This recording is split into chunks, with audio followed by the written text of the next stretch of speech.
Close your eyes for just a second. Picture a massive city, fast asleep. Up above, everything is totally quiet. Still, totally normal.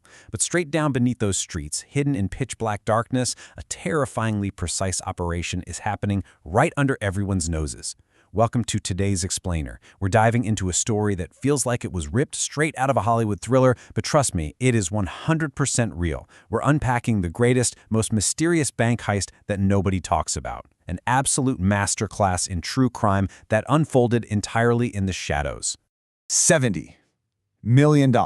And we aren't talking about some digital hack or a fancy wire fraud here. We are talking about physical, tangible, cold, hard cash. $70 million just gone in a single weekend.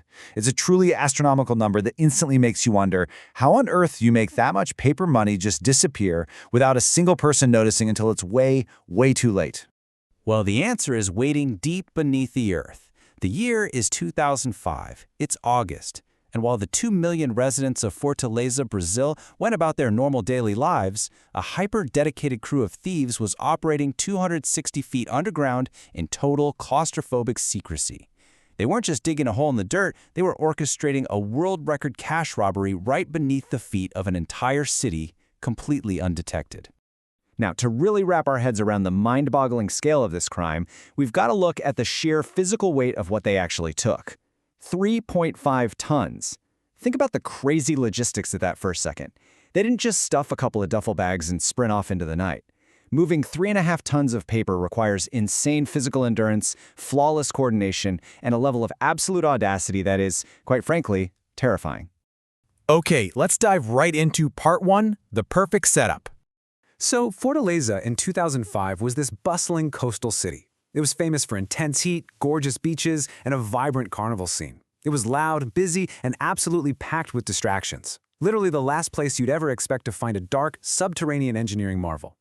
Let's trace exactly how they pulled this off over 3 agonizingly slow months under the cover of all that city noise. Month 1. They rent a property just 2 blocks away from Brazil's version of the Federal Reserve and slap up a sign for a fake landscaping company. Pretty clever, right? Month 2. A crew of somewhere between 10 and 25 guys starts digging.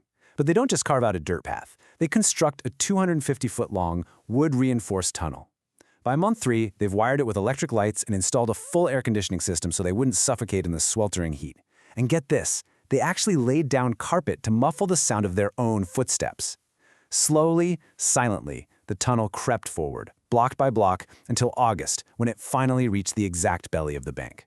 And these guys? They weren't just digging blindly. They knew exactly what was waiting at the finish line. Vault number 4 of the Banco Central do Brazil held $164 million. But here's the kicker, it wasn't just any money. This specific cash was sitting there waiting to be officially removed from circulation. That means these were old, totally untraceable, non-sequential bills, essentially ghost money. For a professional thief, this is literally the holy grail. No serial numbers to track down, no crisp new bills to raise any red flags. Just perfectly untethered wealth sitting alone in the dark. Which brings us to part 2, the 48-hour weekend heist. All right, so it's the weekend of August 6th and 7th. The bank is totally closed, no staff on the floor, no armed guards patrolling the vaults, just a bare-bones skeleton security crew way over at the front entrance. The thieves now have a pristine, completely uninterrupted 48-hour window. Now, what's really interesting here is how this setup exposes a massive, gaping blind spot in the bank's security. The thieves used what we call asymmetric thinking. See, the vault's walls and those heavy steel doors, state-of-the-art, practically impenetrable from the sides or the front. But the concrete floor? Yeah, it wasn't reinforced to anywhere near the same standard. Armed with industrial hydraulic drills, the crew totally bypassed those massive steel doors by simply coming up from below, exploiting the single weakness the engineers completely overlooked. I really want you to imagine the eerie, dead silence of that vault right then. Suddenly, the drill breaks through the concrete floor. The first guy crawls up out of the blackness and stands there, literally surrounded by millions. Over the next several hours, a completely silent human chain forms. Wrapped, banded blocks of 50 and 100 real notes are passed down into the hole, hand to hand, straight through that 250-foot carpeted tunnel and right into waiting vehicles. 3.5 tons of money moved entirely through the earth without a single alarm echoing through the empty bank above them. Now we enter part 3, The $70 million aftermath. Fast forward to Monday morning, August 8th. The bank staff arrive, grabbing their morning coffees, expecting a totally routine day. But a standard inspection of vault number 4 reveals an absolute waking nightmare. They swing open those heavy steel doors only to find a terrifying, jagged hole cut directly into the floor, staring down into a dark abyss. The room that should have held millions is completely empty. Naturally, federal police swarmed the city within hours. They bust into that landscaping company only to find it completely abandoned. The computers were wiped completely clean. Not a single fingerprint was left behind anywhere. The thieves had vanished into thin air. But here's the harsh reality of stealing that much physical cash. $70 million is incredibly hard to hide. The money had to go somewhere, and it was absolutely going to leave a trail. Over the next few months, that ghost money finally began to surface, and the story took a really dark turn.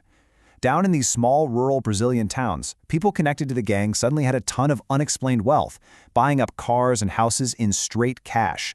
The police just followed the money and started making arrests. But that sudden massive influx of millions, it also bred some intense, lethal paranoia. The gang actually turned on each other. At least 6 people connected to the heist were brutally murdered by their own crew members, fighting in the shadows over the stolen loot. So taking a step back from the arrests and the violence for a second, we have to pause and ask the most agonizing question of this entire true crime saga. Could this heist actually have been stopped? Were these guys just unstoppable criminal geniuses, or did they just walk right through an open door? Well, the sobering reality check for banking authorities was a hard, incredibly uncomfortable yes. It could have been stopped, multiple times. Let's dig into Part 4, 5 Fatal Security Failures. Okay, let's break down this absolute masterclass in catastrophic oversight that let a crew of guys underground literally walk away with millions.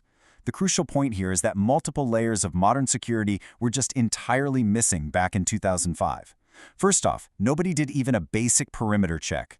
Literally one phone call would have proven that landscaping company was completely fake. Second, there was 0 underground seismic sensors, which would have picked up the heavy drilling instantly. Third, as we saw, the vault floor was completely unreinforced compared to the walls. Fourth, that massive vault sat entirely unmonitored for a 60-hour weekend window. No active motion sensors, no air pressure sensors inside, nothing. And finally, number 5, there was no continuous cash weight monitoring. 3.5 tons of cash disappeared, and the system didn't even flag the drop in weight. And this brilliantly illustrates the ultimate, kind of terrifying lesson of the Banco Central heist. It's a concept that's now a foundational principle taught in risk management and security programs all over the globe. Criminals only need to find one weakness. Security needs to protect everything.